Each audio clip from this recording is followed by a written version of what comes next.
22 de janeiro de 2006. São hoje as eleições presidenciais. Toda a gente pode votar.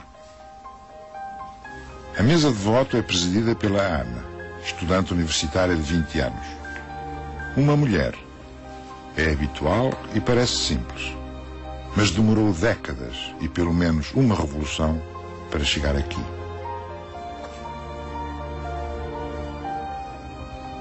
Sabe se as mulheres da sua família votavam antigamente? A minha avó e a minha mãe nunca votaram até ao 25 de abril de 1974. Eu sempre votei.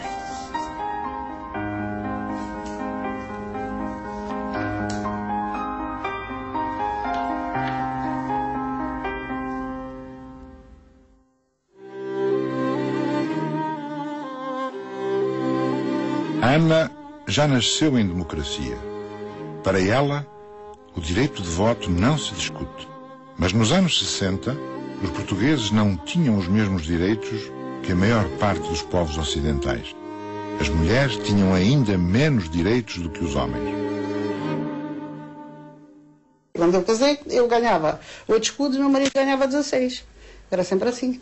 Quando fui mesmo ali para o Arroz, lá para a Vila Franca, eu ganhava 12 e ele 24. E ele trabalhava com trator, nessa altura foi quando ele aprendeu a trabalhar com trator, ele ganhava, era sempre meio para meio, eu já não ganhava. As associações e os sindicatos não podiam eleger livremente os seus dirigentes. Parte da justiça era dependente do poder político. As polícias vigiavam e oprimiam. Em 1971, o músico Charlie Haydn tocou em Portugal. Dedicou um tema aos combatentes pela liberdade em Angola e Moçambique. Foi preso e depois expulso do país.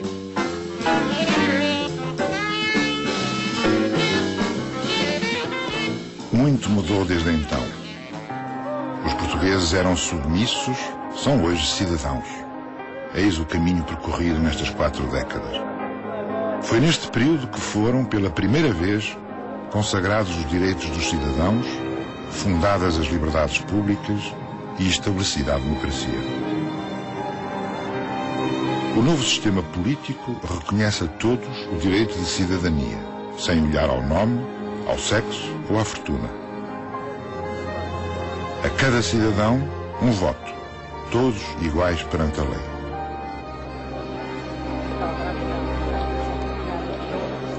Já uma vez tinha votado na sua vez? Não, senhor. Porquê este ano? Este ano estou a dizer é que sou português. Levei 53 anos para ser português. O senhor é a primeira vez que vota? Sim, senhor, com 63 anos. Porquê a primeira vez? Porque é a primeira vez, porque eu gosto de vir aqui e gosto de votar. Portugal não.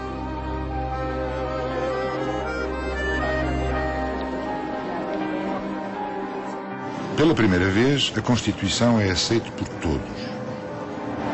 Ninguém fica de fora. Deixou de haver presos políticos e refugiados. Há situações de exclusão social e económica, mas a igualdade perante a lei é real. Como se chegou até aqui?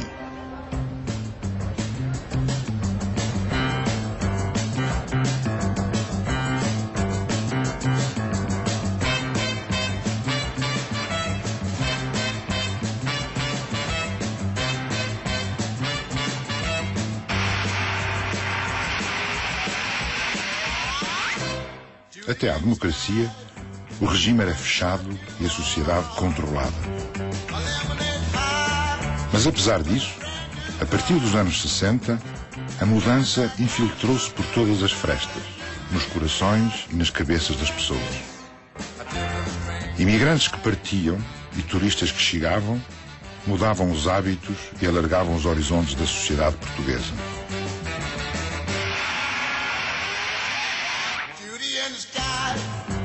As novas classes médias queriam subir na vida. A televisão, o cinema, a música pop e maio de 68 apelavam à mudança.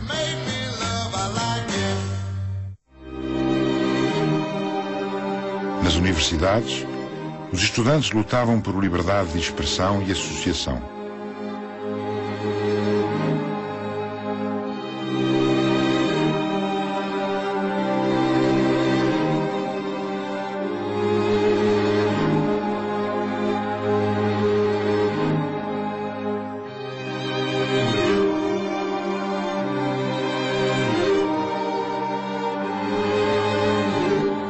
Animados pelo Concílio Vaticano II, também os católicos quiseram mudar. Mas isto era contrariado por um país em guerra.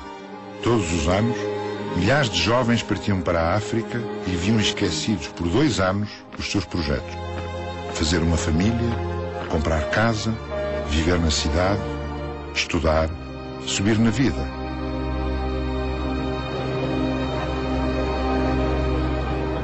Tinha 20 anos, casei em março, fui para a tropa depois em outubro, assentei para em outubro, em Castelo Branco, e depois em julho fui para Angola. Nessa altura o meu filho tinha 1 ano, tinha um filho com 1 ano, custou-me de deixá-lo cá, tive 27 meses sem o ver, mas pronto, também não podia, não tinha outra solução, e quando cheguei ele já era quase um homem, já jogava a bola.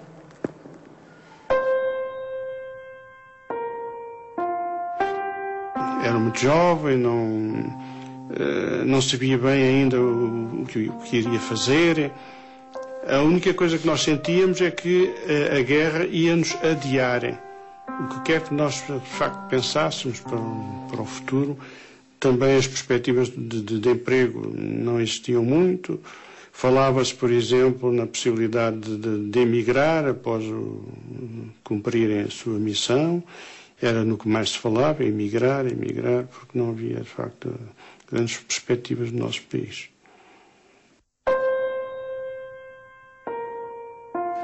Pois foi um tempo muito difícil. Escrevíamos muito, cartas, aerogramas, mais ele que mandava para mim. E tudo que se lá passava, eu tinha um rádio sempre comigo, na cozinha, que era para ouvir tudo que se passava. E era muito doloroso, porque a gente, na altura, estava no mato, e era muito difícil eu poder, porque ter que fazer as coisas, muitas vezes tinha visitas, mas dava sempre uma escapadela para poder ouvir a rádio. E todas as vezes que eu ia à minha férias, isolava-me, e todas as pessoas criticavam porque não vais para aqui, ou não dás uma volta com os amigos, com as amigas, ou com outras pessoas conhecidas, e eu não. Ficava sempre ali isolada, porque não sabia o que é que se passava, e tinha muito receio. E quando soube que ele estava a escrever o diário, quando veio com o diário, eu não fui capaz de o ler. Com a guerra, o serviço militar atraía cada vez menos homens. A Academia Militar via diminuir os seus candidatos e os seus graduados. Nos anos 70, mais de 20% de jovens faltavam à inspeção. Eu tinha já familiares que estavam em França, tinha um primo que tinha começado a trabalhar como disc-jockey numa das discotecas de Lisboa na altura, e um pouco antes do 25 de Abril o patrão dele abriu uma discoteca em Paris e ele fugiu a salto para Paris e foi trabalhar para lá. E tinha a perspectiva, eu também, de tentar pelo menos não ir à guerra, porque a guerra, como todas as guerras, era estúpida, não é? E matava. Por estranho que pareça, a guerra contribuiu para a liberdade. Nas Forças Armadas não havia ricos e pobres, senhores e servos, apenas camaradas que dependiam uns dos outros. Na guerra existia uma aproximação entre as classes, a amizade cimentada na dificuldade do dia a dia, da fome que era irmanada pelo rico e pelo pobre, a entreajuda, enfim, o discutirmos, digamos assim, os nossos problemas, trocarmos impressões dos problemas do dia a dia, isso, digamos, que fazia com que não existissem barreiras. Éramos todos iguais. A partir de certa altura, os jovens oficiais começaram a pôr em causa a natureza da guerra, na qual não viam sentido e para a qual não parecia haver fim. A Revolução de Abril de 1974 é o resultado de todas estas mudanças que ocorreram na sociedade.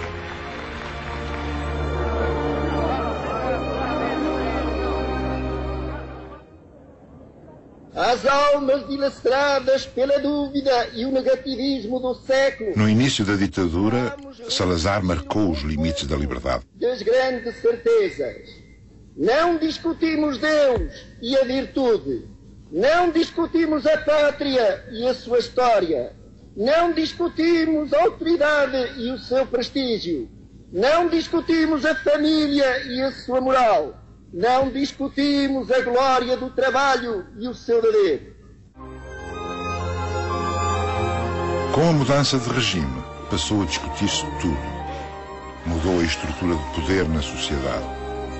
A fortuna, o nome de família, as Forças Armadas e a Igreja viram o seu papel diminuído. Durante o antigo regime, a Igreja Católica apoiava o governo e este reconhecia-lhe um papel especial. Nós sabíamos as regras. É que quem quisesse agir politicamente tinha de agir mesmo politicamente. E que os padres ou os bispos que pisassem o risco eram tratados como políticos e não como padres e como membros da Igreja. Mas é que as pessoas que iam viver a autonomia, independência da atividade política, a Igreja podia e tinha condições para viver em plena paz e construir-se. A Ação Católica tinha uma grande capacidade, autonomia e vivia perfeitamente os seus trabalhos. Às vezes havia uns grupos da JUC ou da JOC que intervinham em certas ações e então ali eram incomodados e sentia-se aí uma certa perturbação e um certo dizer estejam quietinhos que esse domínio é nosso, e alguns queriam depois avançar e queriam que a Igreja avançasse mais, mas no fundo eram compromissos políticos que não era sensato assumir. Com os anos 60, também a Igreja foi objeto de mudança. De 1962 a 1965, reuniu em Roma o Concílio Vaticano II, convocado pelo Papa João XXIII e encerrado pelo Papa Paulo VI. Foram decisivas as conclusões a que os bispos de todo o mundo chegaram. Definiram novas orientações para a missão da Igreja.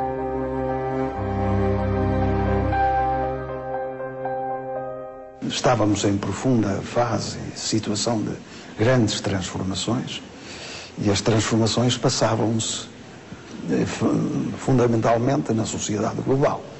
Portanto, não era só na Igreja.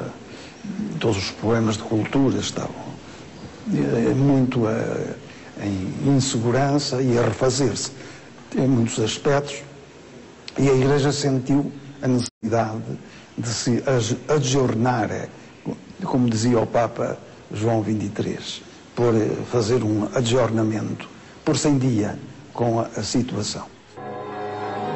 Os rituais também mudaram. O sacerdote passou a ser, cada vez mais, um entre todos. Os crentes podem falar durante o serviço, abraçar-se, trocar beijos e promessas. As mulheres passaram a poder ajudar à missa e todos podem distribuir a comunhão. Quando reza a missa, o padre não está virado para Deus, mas para o povo. Antes, a missa era celebrada em latim. Eu já lia muito bem o latim, e até porque cantava na igreja, às vezes até cantava cânticos em latim, e portanto, sabia ler. Sabia ler, mas não sabia o conteúdo. Não sabia o que é que queria dizer. Algumas coisas nós percebíamos, não era? Mas, com a continuação, mas de resto não entendíamos. Claro, quando veio Vaticano II e que se passou a falar, a ouvir as leituras em português e a responder em português e aquilo tudo, foi uma coisa maravilhosa. Em Portugal, alguns católicos, sobretudo universitários e uns tantos jovens sacerdotes, começaram a preocupar-se com a guerra colonial e com os presos políticos. o que incomodou o Estado e a hierarquia da Igreja. Pela primeira vez dentro da Igreja, o regime era posto em causa. Com a democracia e o fim do Império, a Igreja perdeu a sua missão evangelizadora e a ligação privilegiada ao Estado. Com os novos hábitos de vida, diminuíram as vocações religiosas. Há situação de crise e o povo começa a senti-lo quando precisa de padres para lhe celebrar missas e não há. Precisa de padres para os serviços religiosos e tem de se contentar com, enfim, algum leigo mais qualificado, que por vezes recebe ou não a ordenação de diácono, para presidir às cerimónias e de alimentar o povo de Deus, ao menos com o alimento da palavra. A juventude recebe uma catequese relativamente pobre, numa fase muito infantil, porque mal atinge as idades críticas, começa a separar-se e a afastar-se. Depois nunca mais tem contacto sério com a religião, depois passa a vida toda numa superficialidade muito grande. Como é que esta gente pode identificar um ideal de vida como aquela que o sacerdócio católico exige? É muito complicado. Há menos crentes e pessoas que vão à missa. Muita gente hoje entra dentro de uma igreja, vê os sinais, mas não é capaz de os descodificar. O que é que está aí a fazer este crucifixo? O que está a fazer esta imagem? O que está a fazer esta vela? O que está a fazer este altar, esta mesa, este sítio onde se lê? Nós não podemos viver sem o domingo, sem as práticas dominicais, sem a palavra de Deus, sem o alimento da Eucaristia. A Igreja não pode sobreviver sem isso. Mas, enfim, quando as realidades económicas ou outras adquirirem essa prioridade acima de todas as outras, bom, a Igreja vai integrando-se nos interstícios e aquilo que resta, o que sobra. As justificações que as pessoas têm é que não têm tempo. Pois, analisando bem, contando a sua história, verificamos que é mesmo isso. As pessoas, mesmo com boa vontade, que o queiram fazer, não têm mesmo tempo. E depois sentimos que outros, enfim, dados o ritmo da vida em que vivem, o domingo tem de ser aproveitado para acudir a tantas coisas urgentes e indispensáveis no próprio convívio familiar. Hoje, a influência da Igreja é partilhada com a escola, a política, o desporto, a televisão e a cultura. A Casa de Deus tornou-se uma casa civil. As igrejas modernas não se distinguem de locais de associação ou de prédios de habitação.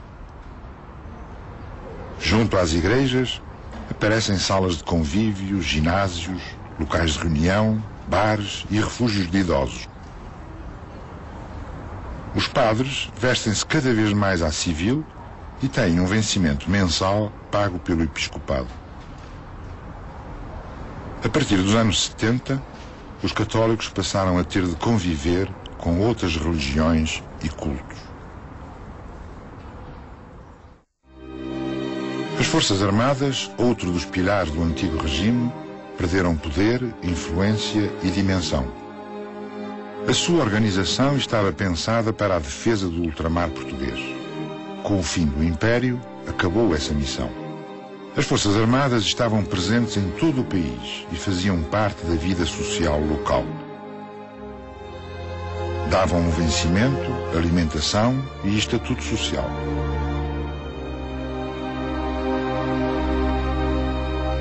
Hoje, com o fim do serviço militar obrigatório, as Forças Armadas transformaram-se numa profissão, entre outras. Depois do 25 de Abril, o poder político passou a ser limitado pela lei. Foi um longo caminho. Passou a negociar-se quase tudo em todo o lado. Nas autarquias, entre sindicatos e patrões, nas escolas, no Parlamento e nos empregos.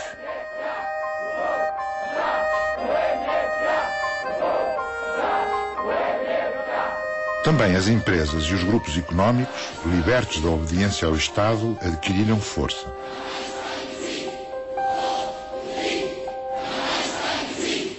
Um dos mais importantes traços da nova sociedade é a integração da mulher na população ativa.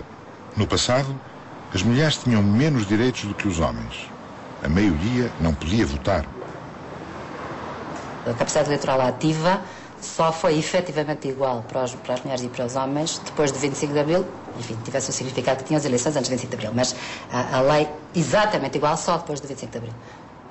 No que respeita às eleições legislativas, porque em relação às eleições locais, o Código Administrativo manteve até ao 25 de Abril o princípio de que só votava o chefe de família. Nessa altura as mulheres podiam, às vezes, ser chefe de família, mas era preciso que tivessem um certo tipo de conduta, coisa que em relação aos homens ninguém exigia, e que tivessem filhos a cargo, e portanto só numa situação muito limitada é que as mulheres tinham direito de voto nas eleições locais, e só depois do 25 de Abril é que de facto foi considerado em termos exatamente iguais para os homens e para as mulheres. Sem autorização dos maridos, as mulheres não podiam ter passaporte, não podiam sair do país, não podiam ter conta bancária, assinar contratos comerciais, alugar casa e abrir empresas. As mulheres dependiam dos homens e todos reconheciam esse papel. Onde a mulher se podia realizar mais era exatamente como dona de casa no lar. As qualidades de uma boa dona de casa, para mim, boa esposa, boa mãe, ter paciência para alterar as más disposições do marido, receber bem os seus amigos, ter a casa impecável, enfim, resume-se nisto. Muito obrigada. E a senhora? Será ser alegre, saber receber e ter coragem para poder enfrentar as dificuldades que possam surgir no dia-a-dia. O Código Civil não dizia que a mulher devia obediência, mas era como se dissesse, porque dizia que o marido era o chefe da família e que resolvia em todas as questões da vida conjugal comum. Portanto, atribuía um poder de comando em nome da tal defesa de uma certa ideia de família que significava subordinação da mulher casada. No princípio dos anos 60, ainda havia na lei uma disposição que permitia ao marido solicitar o depósito de mulher casada. Se, por exemplo, uma mulher fosse maltratada pelo marido e abandonasse o lar, o marido podia solicitar ao juiz uma diligência de depósito. Os oficiais de justiça e as polícias traziam para casa a mulher fugida. Subsistiu até ao 25 de Abril uma outra coisa, que era o crime de homicídio ou de ofensas corporais contra um cônjuge apanhado em flagrante adultério, sofria uma atenuação muito grande, que era completamente diferente no caso de ser praticado pelo homem ou pela mulher, porque só era assim em relação... Portanto, em relação ao homem era sempre... consagrada essa atenuação brutal se apanhasse a mulher numa situação de adultério, ao passo que para a mulher essa atenuação só existia se fosse um adultério praticado com mulher tiúda e mantiúda no lar conjugal. Portanto, havia aí uma diferença, havia uma espécie de direito de matar, porque a atenuação era de facto brutal e isso acabou depois do 25 de Abril.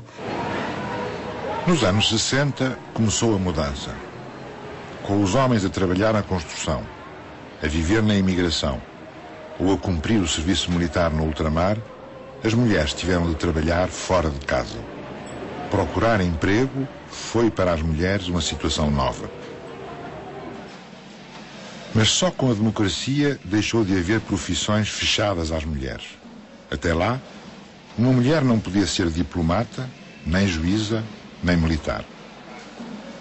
E polícia só a partir de 1972.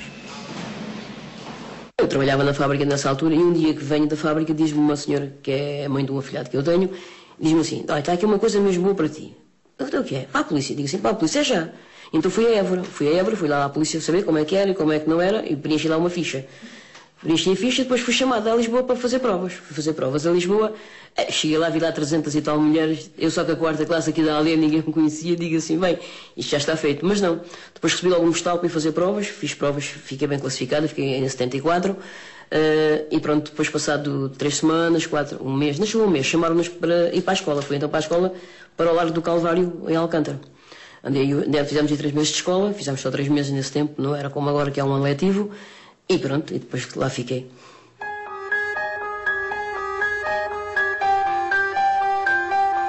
E Como é que reagiram os homens polícias? Mal, mal. Passávamos as horazinhas de sacrifício com eles, era terrível. Quando o chefe era um indivíduo mais novo, tratávamos de uma maneira diferente. Agora, quando é aqueles homens já dos seus 50 e tal anos, quando nós lá chegámos, estavam habituados àquele tipo só de machismo, vamos lá, era difícil. Mesmo com os chefes era difícil de trabalhar. Depois as mulheres deles também não nos aceitavam quando, pronto, possivelmente seriam ciumentas algumas, não é? Não nos aceitavam, isso era telefonemas, era todo dia, toda a noite a chamar-nos de homens, a tratar-nos mal, mas pronto, tudo isso foi ultrapassado. Hoje já não é assim, não é? Hoje é normal.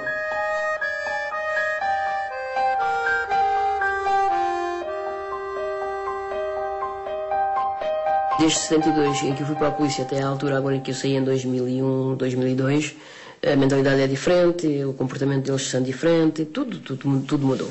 Não tem nada a ver com antigamente, não é? Eram delicados, eram... Pronto, e agora não, agora o ambiente era bom, era totalmente diferente. As mulheres são hoje metade da população ativa. E são a maioria nos serviços, na agricultura e na administração pública, assim como nas escolas e na saúde. São já a maioria dos que saem da universidade com cursos superiores. Hoje estão em posições anteriormente ocupadas só por homens. O que é que faz aqui nesta obra? Eu estou a fazer fiscalização nesta obra, pertenço ao Instituto de Saúde e Qualidade. Esta obra é uma obra da EDP, uma obra de reabilitação. Vai ser um futuro museu da eletricidade. Que idade tem? Tenho 25 anos, tirei o curso no Instituto Superior Técnico, em Lisboa, de Engenharia Civil. E pronto, é o meu primeiro emprego, é a primeira obra onde eu estou e gosto muito de estar aqui. Quando tirou o curso, a maior parte dos seus colegas eram homens ou mulheres? Quando eu tirei o curso, quando eu entrei para a faculdade, era mais ou menos 60%, 40%, sendo mais rapazes do que raparigas. Neste momento, penso que já esteja meio-meio, 50-50. E durante o curso, sentiu dificuldades por ser mulher ou era tudo indiferente? Não, eu por acaso sou uma pessoa muito sociável e, embora os meus colegas fossem maioritariamente rapazes, como eu já referi, não tive qualquer problema com isso. E depois no acesso à profissão, as oportunidades são iguais para homens e mulheres? Eu penso que sim. Penso que, pronto, antigamente não, se calhar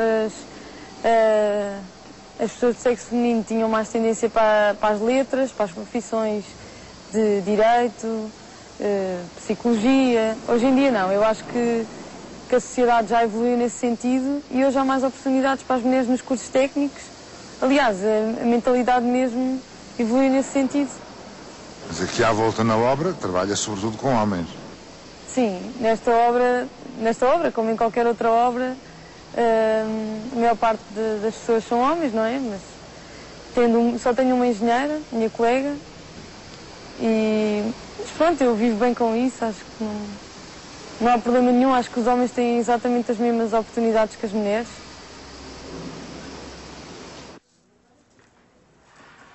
Susana, o mundo do vinho é um mundo de homens. Era. Atualmente se começa a ver cada vez mais mulheres e eu pessoalmente não tive nenhum problema para começar a trabalhar como enólogo, nem tenho problemas por ter que trabalhar no meu dia a dia diretamente com homens, não tenho qualquer tipo de problema. A igualdade entre homens e mulheres está hoje assegurada na lei. Ao mesmo tempo que se terminou com a chefia da família, terminou-se com qualquer sugestão possível por parte do legislador, no sentido de que dentro da família as funções do marido e da mulher ou do pai e da mãe fossem diferentes. Houve muito cuidado em que a lei não sugerisse nenhuma espécie de repartição mais ou menos tradicional. Nem todos os direitos funcionaram, digamos, desta maneira brusca. Entre nós teve a ver com a revolução ter acontecido naquela altura e, portanto, as modificações terem ocorrido todas ao mesmo tempo e noutros sítios terem sido feitas de uma forma mais paulatina.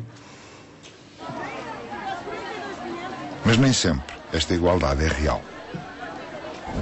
Quem manda lá em casa sou eu. E a mulher também, quando é preciso, não é? Quando eu não estou, é ela que manda. O senhor trabalha fora de casa? Trabalho. Quem faz o seu serviço doméstico? Quem faz tem que ser eu lá mesmo. O seu marido ajuda? Ai, muito pouco. Quando ele chega a casa, o que é que faz? O que é que ele faz? Geralmente lê o jornal, que é o que lhe interessa mais. E a senhora, quando chega a casa, o que faz? E eu que faço, tenho que começar a vida de casa, então. Portanto, ele lê o jornal? Não, lê mais o jornal do que ajuda, pois claro. A senhora chegar a casa, o que é que vai fazer? Olha, normalmente vou ler o jornal. E a sua mulher, o que é que vai fazer? A minha mulher é que vai lavar a louça, fazer o jantar. E acha bem que seja assim? Talvez não ache muito bem, mas isto depende. Quando eu estou bem disposto, ajudo. Se eu não tiver boa disposição, não ajudo. Embora ela discuta um bocadinho comigo às vezes por causa disso. Nós, as mulheres comerciantes, que saímos de casa com as estrelas e entramos novamente em casa com as estrelas. Isso é verdade, não é? Portanto, está a ver, a gente depois chega à casa, ainda tem os filhos para aturar, os filhos para dar de comer, a casa para limpar, uma certa infinidade de coisas que nós temos que fazer, que a mulher tem que fazer, não é? Portanto, a mulher no nosso país, atualmente, é que está mais desprotegida.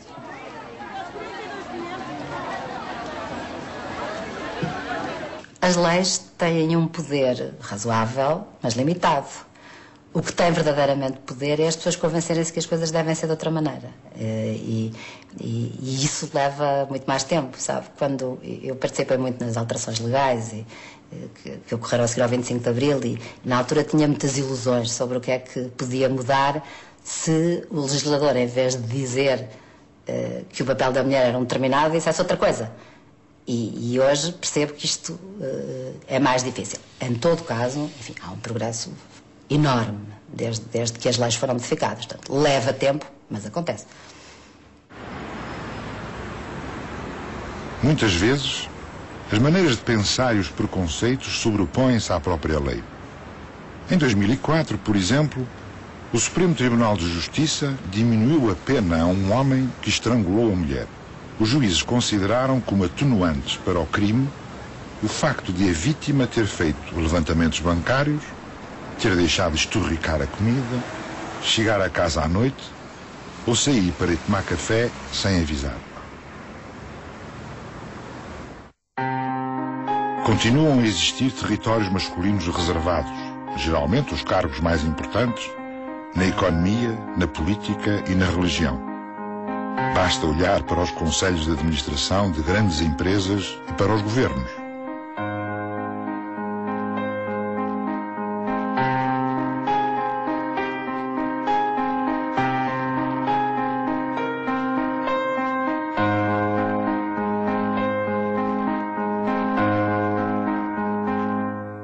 O facto de ainda recair um peso muito grande do que são responsabilidades familiares sobre as mulheres e de haver, pelo menos num espaço da vida dos filhos, uma altura em que, de facto, as mulheres estão, por natureza, limitadas durante algum tempo, isso depois acaba por ter uma influência muito grande na capacidade respectiva de mulheres e homens de intervirem na vida profissional.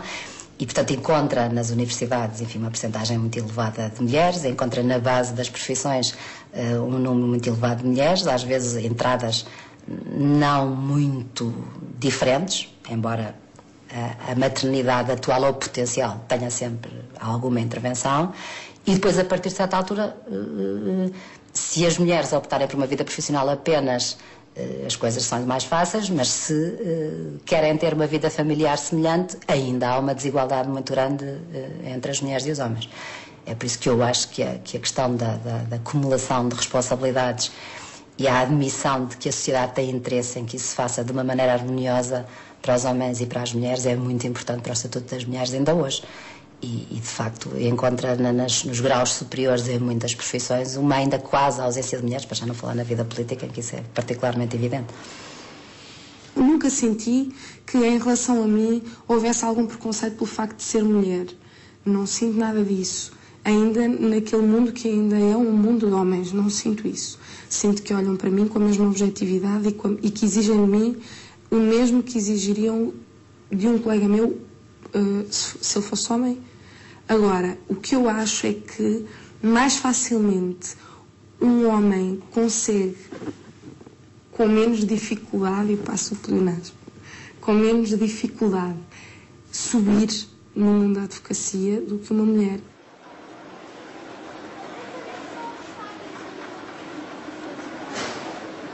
Em igualdade de circunstâncias, mais facilmente os homens conciliam uma vida familiar porque a mulher está em casa a cuidar dos filhos e porque tem uma profissão menos exigente e consegue ir buscá-los à escola, consegue apoiá-los, mais facilmente eles conseguem esta conciliação do que consegue uma mulher. Mesmo na minha geração ainda há a ideia de que o homem deve investir na profissão, a mulher também deve investir na profissão, mas tem que ser heroína. Porque deve investir na profissão e deve também investir na vida pessoal e na vida familiar.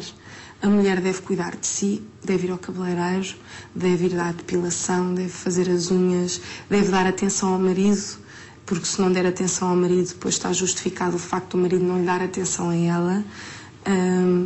Deve dar atenção aos filhos porque quer dar atenção aos filhos e porque sente necessidade de dar atenção aos filhos, e isto tudo faz com que a pressão que está em cima da mulher seja muito maior do que a pressão que está em cima do homem. Há a perspectiva de que a prestação da mulher mais dia menos dia vai ter que ser interrompida pelo facto de engravidar e ter um período de 4 meses, no mínimo, em que se vai ausentar, e depois um período de 1 ano em que... E depois é para o resto da vida, tem-se a ideia de que a mulher é sempre quem vai buscar o filho, quem vai com o filho ao médico, quem vai... Portanto, não há uma partilha de tarefas entre homens e mulheres, pai e mãe. E penso que esse é um motivo que leva as empresas empregadoras a optarem pelos homens. Eu acho que dentro da família há uma continuidade daquilo que eram os papéis tradicionais. É óbvio que eu já me percebo de que muitos homens da minha geração tentam e vão fazendo mais esta ou aquela tarefa, e cada vez mais isso apercebo-me de que vai crescendo, mas que há uma continuidade clara entre aquilo que é o papel tradicional da mulher e aquilo que se vai fazendo hoje. A mulher continua a lavar a louça, a passar a ferro, a limpar o pó, e o homem aqui e ali vai fazendo umas tentativas, uns mais do que outros, mas eu não tenho dúvida nenhuma de que os papéis continuam muito colados à tradição. Enquanto na administração pública há igualdade de tratamento, nas empresas privadas, ainda hoje, uma mulher ganha menos do que um homem no mesmo trabalho. Em 2004, os operários ganhavam em média mais 1/3 do que as mulheres operárias. Nos quadros superiores, a desigualdade ainda é maior. Os homens ganharam mais 40% do que as mulheres para o mesmo trabalho. E a sociedade parece dar-se bem com esta desigualdade.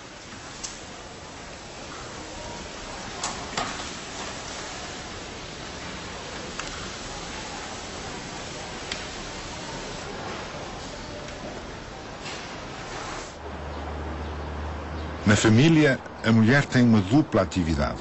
Além do emprego, continua com o papel principal na organização doméstica e na educação dos filhos. Quando os homens dizem que ajudam lá em casa, é como se a casa e os filhos não fossem também deles. À noite, quando regresso a casa, entretanto o meu marido já tem ido buscar os miúdos, por vezes eu venho para casa, venho adiantar o comer, o jantar do próprio dia e o jantar às vezes do dia seguinte. Vou fazer as camas, que não posso fazê-las de manhã porque não tenho tempo, lavar alguma roupita, passar e fazer a lida da casa. Tenho que fazer à noite, depois de dia não estou cá, não posso fazer, não. Eu, entretanto, vou entretendo os miúdos na televisão, a ver televisão, não é? Tento entretê-los o melhor possível para facilitar a minha mulher andar mais à vontade na cozinha, porque os miúdos já é evidente que sempre querem mexer em coisas que não devem mexer. As mulheres de facto evoluíram, os homens não aceitaram mesmo de maneira nenhuma. Há exceções, só que as mulheres também dizem, tal como eu digo, há muitas coisas que as pessoas agora já dizem que não. Tem mesmo que dizer que não, porque senão não vejo que haja grande modificação. E de tal maneira se vê que hoje, daí para cá, vê que as pessoas que não estão para se chatear e estão juntam-se, casam-se e ao fim de, sei lá, de pouco tempo separam-se porque Porque os homens dizem tudo muito bem, mas eles nunca dizem, eu lá em casa também faço isto, faço aquilo, eu lá em casa também ajudo. Uma frase muito, que eu acho que quando ouço esta frase me soa muito profundo. Eu lá em casa também ajudo. Não é o ajudar, não é ajudar. São as raparigas que têm que assumir esta grande tarefa que é ser mãe numa sociedade que é difícil e traiçoeira do ponto de vista social para elas. Acho que delegam nas mulheres a tarefa da maternidade e a sua responsabilidade. Notamos, de facto, que tem havido ao longo destes anos alguns avanços e um esforço da parte dos homens e até dos serviços.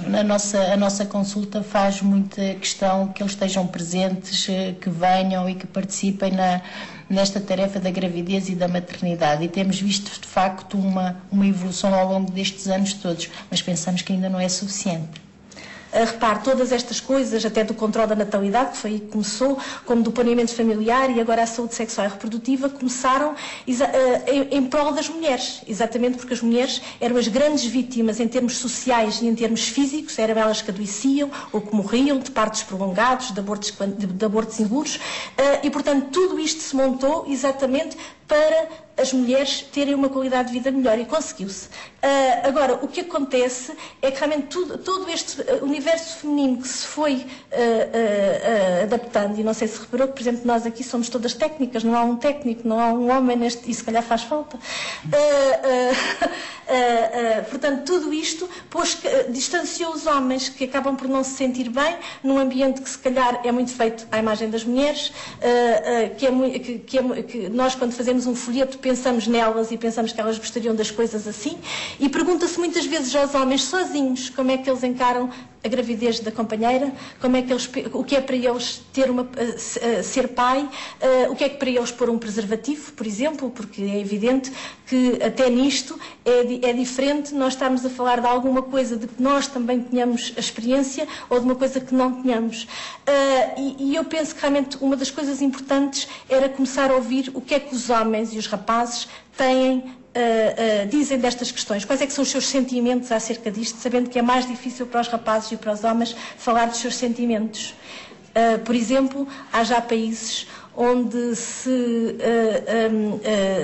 em relação à educação sexual dos rapazes, se fala muitas vezes que é importante haver pequenos grupos e grupos em que realmente o formador seja ele próprio um homem, exatamente para os rapazes exprimirem melhor os seus sentimentos, e uns grupos pequenos para que não tenham tanta tendência a dizer que sabem tudo, porque é isso que a sociedade sempre lhes deu por papel, era saberem tudo e era não poderem chorar. Mudou a lei. Os comportamentos vão se alterando lentamente. As relações sociais têm tendência a tomar a forma de contrato, seja ou não escrito. Há hoje, entre marido e mulher, pais e filhos, uma nova forma de viver, regulada pelo direito.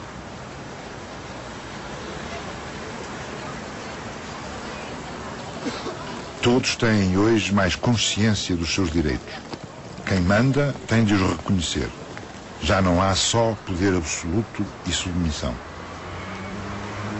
Impôs-se um novo modo de resolver conflitos, longe dos reflexos antigos da justiça privada, vingança ou resignação.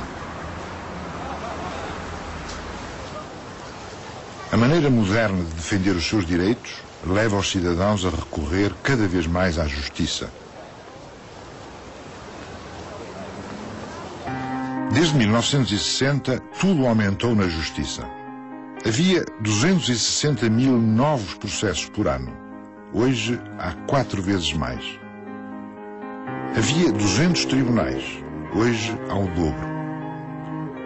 Havia 450 magistrados. Hoje há 6 vezes mais. Havia 1.900 advogados. Hoje há 11 vezes mais. Com a democracia, quase todos os setores da vida social foram profundamente alterados, menos o da justiça. Os políticos não tiveram vontade nem autoridade para mudar o sistema antigo. Vivemos com as regras da justiça de uma sociedade rural. que não estão adaptadas à economia moderna e à integração europeia.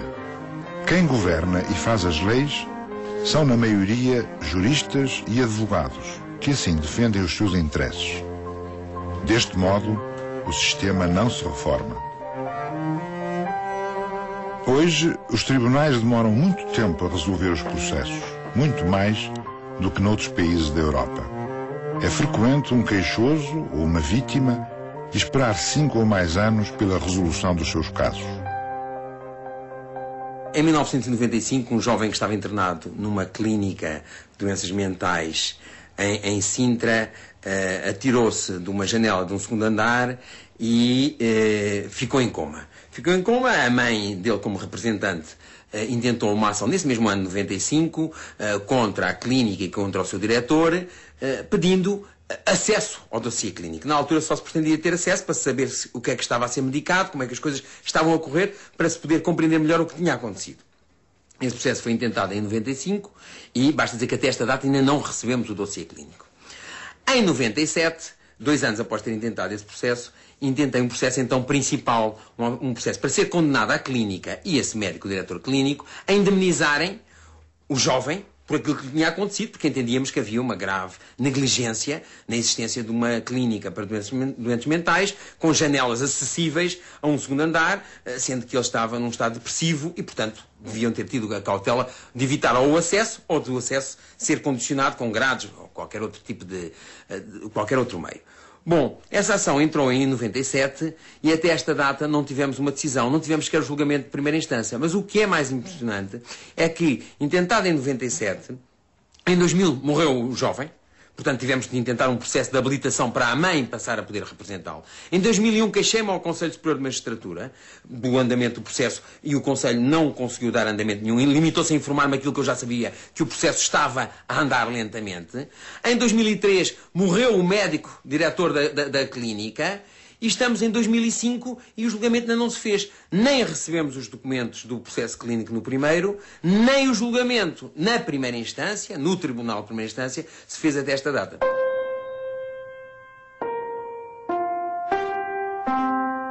Bom, neste caso, misturam-se muitas razões para a lentidão e para a morosidade da justiça. Perdemos para aí 1 ano a fazer a habilitação de herdeiros, para a mãe passar a representar o filho falecido e para os herdeiros a viúva do médico passar a representar o médico no processo. Portanto, haverá também questões processuais. Mas também há uma questão que se fala pouco e que é muito importante, que é a questão dos prazos para os magistrados responderem nos processos, para proferirem decisões, sejam o Ministério Público, sejam os juízes. Esses prazos não são respeitados, embora haja um prazo teórico, um voto pio de, em 20 dias, serem dadas decisões, serem despachados os processos. A verdade é que não são. E, portanto, passam-se, às vezes, meses, às vezes anos, para haver uma decisão. Uma simples decisão não há. E não há nenhuma censura, não há nenhum controle, não há nenhuma fiscalização sobre essa questão, que é o juiz, o Ministério Público, pronunciarem-se sobre a questão que lhes é apresentada. Verdade seja dita que, quanto a isso, também se põe um problema. Para se poder exigir aos magistrados, também era preciso que eles tivessem um número de processos compatível com a sua rentabilização, isto é, com a capacidade de manterem-nos em dia. E hoje em dia isso não existe. Portanto, os magistrados vão recebendo sempre mais processos, mesmo que tenham em atraso, vão recebendo mais. Mas a verdade é que essa falta de controle e a falta de eventual sanção contribuem, de facto, para a morosidade. O número de processos pendentes que passam de um ano para o seguinte tem vindo sempre a aumentar. São hoje mais de 1 milhão. Muitos processos nem sequer são julgados. Na década de 90 e nos anos seguintes, só no crime, mais de 61.000 processos prescreveram, o que dá por ano cerca de 5.000 casos encerrados sem julgamento. A justiça está cara, demora muito tempo e os honorários dos advogados e as custas são muito elevados. Houve um aumento brutal das despesas judiciais. Uma certidão de nascimento custa 15 euros. Uma certidão do registro predial custa no mínimo 27 euros e depois é mais, creio que 1 euro e qualquer coisa, ou 2 euros por cada folha. Bom, para instruir um processo, muitas vezes são precisas diversas certidões, são precisas diversas fotocópias autenticadas. Portanto, há aqui um custo acrescido que tem de ser ponderado, porque se uma pessoa tem um rendimento de 1.500 euros mensais, o gasto de 500 euros é um gasto substancial, representa 1/3 dos seus rendimentos mensais. E, portanto, não pode sujeitar-se a ter esses custos, agora um primeiro pagamento, um primeiro preparo, daqui a uns meses um segundo preparo. E, portanto, hoje em dia, a justiça está, o seu acesso muito dificultado a pessoas nestas condições. A assistência do Estado a quem não pode pagar é deficiente. Quem tem menos fortuna tem menos justiça. Em Espanha, por exemplo, e é uma coisa que convém lembrar, é que a justiça é gratuita. Isto é, fora para empresas e certas categorias de cidadãos, mas em geral não há que pagar preparos, não há que gastar com a justiça. Há que gastar com o advogado, mas não com a justiça, com a máquina da justiça, que é um serviço gratuito prestado pelo Estado. As prisões têm sempre gente a mais. 1/3 dos detidos está em regime preventivo, o que dá a ideia da lentidão do sistema. Em Portugal, há mais juízes por habitante do que na maior parte dos países europeus. Cada juiz português julga menos casos do que os juízes de outros países. A própria lei, muito complicada nos seus mecanismos, é utilizada pelos advogados para atrasar os processos. As instalações são insuficientes. O Tribunal da Relação de Lisboa, por exemplo, tem apenas 29 gabinetes para 120 juízes. Todos os dias, uma carrinha do tribunal vai à casa dos juízes distribuir os processos naquilo que é conhecido carinhosamente como a volta.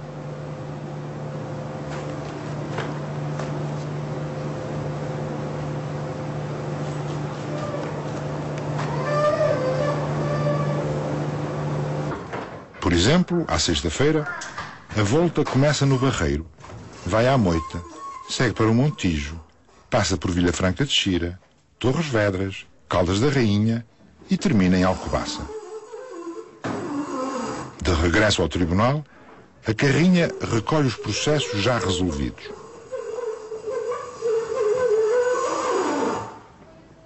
No dia seguinte, a história repete-se.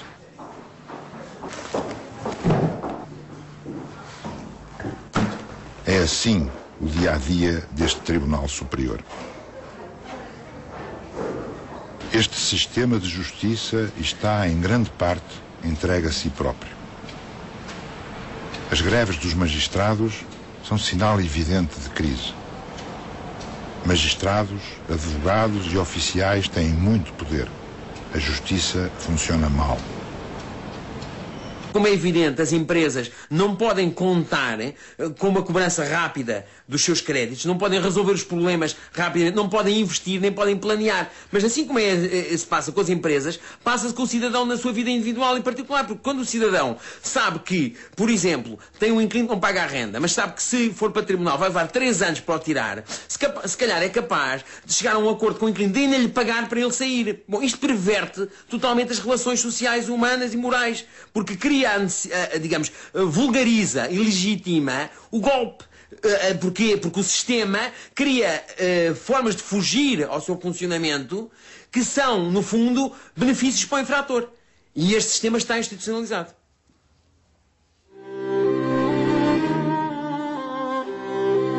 Sem justiça, é toda a sociedade que está ameaçada. A vida pessoal e familiar, o trabalho e a economia são afetados. Os contratos perdem a validade. O mercado não funciona e os direitos são letra morta. A lei é desrespeitada. O sentimento de impunidade generaliza-se. Os fracos ficam mais fracos e os poderosos mais opressores. De ano para ano acumulam-se os processos que os tribunais não conseguem resolver. Saíram todos em liberdade. 43 arguidos foram condenados, mas as suas penas foram anuladas por sucessivas amnistias. O julgamento foi adiado pela 8ª vez. No Tribunal das Caldas da Rainha prescreveram 144 processos. Só no Distrito de Lisboa há 132 mil processos parados por falta de notificação. Tudo porque há nesse período um vazio legal que levou a interpretações opostas dos tribunais. O caso vai mesmo a julgamento. O Tribunal de Instrução Criminal de Lisboa contrariou a decisão de arquivamento do Ministério Público.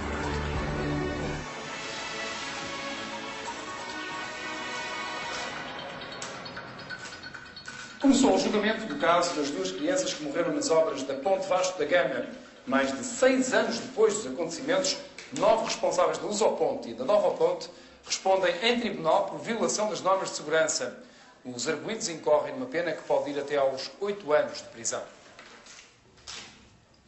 Eu tenho tido com a plena consciência que a minha cliente é a parte mais fraca em todo este processo e que do outro lado estão as grandes estruturas económicas, não é? Que têm uma influência enorme neste país. Um dos casos mais anormais de lentidão da justiça está relacionado com o processo de falência da Caixa Económica Feialense. Há mais de 18 anos que um imigrante português no Canadá espera por uma decisão dos tribunais portugueses. A falência fraudulenta da Caixa Económica Feialense em 1986 deu origem a um processo judicial que se arrasta há anos e anos. Os juízes de execução de dívidas de Lisboa estão a ter grandes dificuldades em resolver os processos. Estes juízos foram criados há 2 anos, mas o seu funcionamento está a ser dificultado pela falta de funcionários e pela falta de espaço para o papel. Joana Silva é aluna do curso de Medicina da Faculdade de Ciências Médicas da Universidade Nova de Lisboa. A lei é igual para todos, mas a igualdade perante a justiça é uma ficção.